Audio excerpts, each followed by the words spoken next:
Back here on the Bernie and Sid show with my good friend Russ Salzberg. Sid will be back on Thursday. We are heard everywhere on the 77 WABC app. But right now, we're joined in studio by one of the funniest guys ever to sit behind a radio microphone. His name is Anthony Cumia. Oh, thank you. Anthony. He's got the Anthony Cumia show at Compound Media with a funny guy named Dave Landau. Yeah.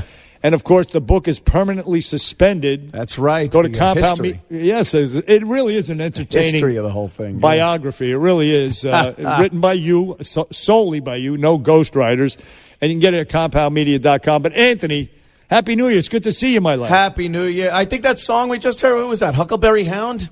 Is that who did that one? Pack it up, pack it in. I was listening to your argument about Tom and Jerry. Did you remember Tom and Jerry before they were Simon and Garfunkel? They had a song called like a Schoolgirl back in 1957 under Tom and Jerry. They sounded like the Everly Brothers at the time. You're right. And then they went on to become Simon and Garfunkel. So I think my supposition that they changed their names for certain ethnic reasons is probably a valid one, right? You would think, but they went from Tom and Jerry to Simon and Garfunkel. Right, and then they decided, somebody said, hey, what are you doing? I mean, go with your real name. Well, Simon could have gone anyway. Garfunkel, you knew what it was. You could pass for Italian at Garfunkel.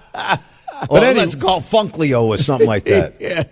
So, Anthony Cumia, I mean, there's so many damn things out there right now. Oh, my God, so much has happened. It's been quite a while since I've been in. My throat was, I had bronchitis and stuff. And in the interim, in between me being here last time and this time, we went through World War III. Yeah. Remember that? That's right. I was very afraid. Do you remember where you were when World War III started? I do. It's where I was when it ended. It was the same place. I barely moved. It was 2 hours long, World War III. Unbelievable. It was the fake news that the fear-mongering that they were throwing out there and siding with the Jew-hating, gay-hating, women-oppressing terrorists of the country of Iran against the United States.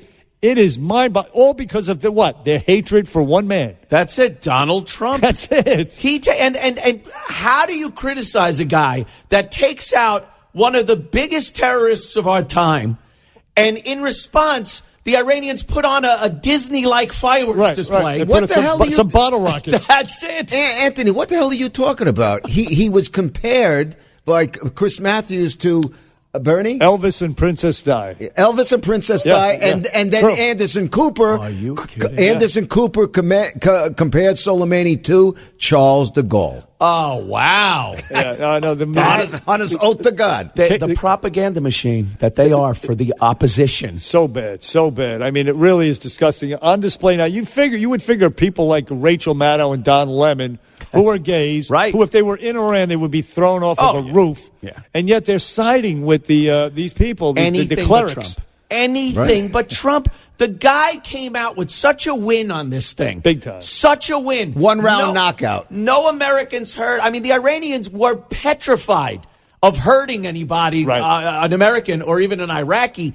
And why was that? Because Donald Trump said, I have this military. I'm not afraid to use it. It reminded me, I remember when Reagan took office and the Iranians, within hours of the inauguration, gave up the hostages that were held under Carter for, what was it, 400? For over a year, It was a long time. And it reminded me of that because...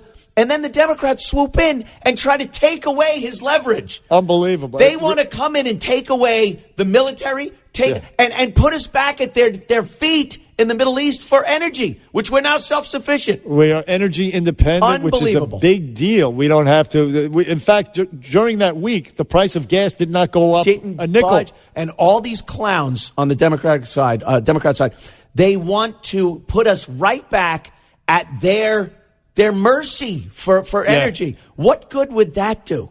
No, it won't do. It would do good if Obama was president, but not if this guy's president. No. Now, he ain't going to get the damn credit. No. And by the way, Iran didn't know what to do. Last week, they were like, what are we going to do? Nancy Pelosi on impeachment. What am I going to do? Do I send it over? Do I not? And, of course, the economic numbers that came out on Friday, this guy is killing it, and it is driving them mad. They can't criticize him without sounding ridiculous because things are going well. Knock wood. I mean, but you look at the market, the economy, jobs. I mean, at some point, it's got to level out because everyone's working. Right. And that's where they'll get them. They're like, oh, look, the unemployment numbers didn't go down anymore. Everyone's working. Yeah, what are you doing? We're no longer at 3.5. We're at 4% unemployment. It's a recession. We got to impeach him again. Yeah. Meanwhile, the only people not working are the mental patients that they're letting out of jail now with no bail. How about that? Who are they representing? No person said, I want you to represent me. I want you to do my bidding as a politician. I'm your constituency. Right. Please let out some convicts. That's right. Who are they trying to appeal to? And we're talking about the victims they say that the suspects are disproportionately minority. The victims are disproportionately minority. Those are the people getting hurt. And I think that's why. But that's screwing up the narrative. That's why. It's screwing up the narrative. You're absolutely right. So now what are they doing? They're thinking, should we maybe do something about this and reverse it? Or they're not performing the will of the people. They're supposed to be doing what everyone wants, and they come up with this legislation. And not only that, then they take away any ability you have of protecting yourself. We have no Second Amendment. No, not in New York. In New York, no. It's ridiculous. Every time they go, no one's coming to take your guns. They already have. Try to buy an AR-15. And by the way, you would think it's somebody like Governor Cuomo. He's smarter. He's a smart guy. He knows better, but he's pandering to the radical leftist base. Yep. He's afraid of them. And meanwhile, somebody's going to get killed, and he's going to have their blood on his hands. We have women getting their teeth knocked out, cops getting cold-cocked on the street, and these thugs, these animals are walking right out of the precinct before the cop got out of the hospital, for example. They're not thugs and animals. These are non-violent, human small beings. Time. Maybe a guy had a little weed on him. That's how it was presented. You know, poor guy's got a little weed, and because he's a minority or impoverished, he can't come up with money to get out and help his grandma or something, because that's what he's doing. Meanwhile, they're amongst some of the most rabid, vicious people, smashing people in the face because they're Jewish. Knocking women's teeth out. Spitting on the police and wrestling with them on the ground. It's unbelievable. Who wanted this? This is a public safety crisis, and Governor Cuomo is going to have blood on his hands. Yeah. It's going to happen. He already does have blood. He has the woman's teeth, for example. Oh, yeah. And it's going to be worse. I'm sorry to say. Anthony Cumia from CompoundMedia.com is in studio with Bernie and Russ Salzberg. Sid will be back on Thursday. So the royal family, I know you're a big fan. So busted up about that. I mean, is this Prince Harry the most whipped guy on the globe, or what? I remember years ago looking at him and thinking what a badass he was. A helicopter pilot. In Afghanistan, He's in Afghanistan. He looked the part, big head of hair on him. Right. Now he's like Ron Howard. Did you see his bald head? He's got no hair left. Right. And he's whipped. He's totally whipped by this girl. He's whipped, and he's begging Bob Iger from Disney in a Twitter video. Meaning, yeah, he's she likes to do voiceovers. Can you help me out and get her a job, because she asked me to ask you, and it's so embarrassing. And Twitter decides why, I don't know why, to take the video down.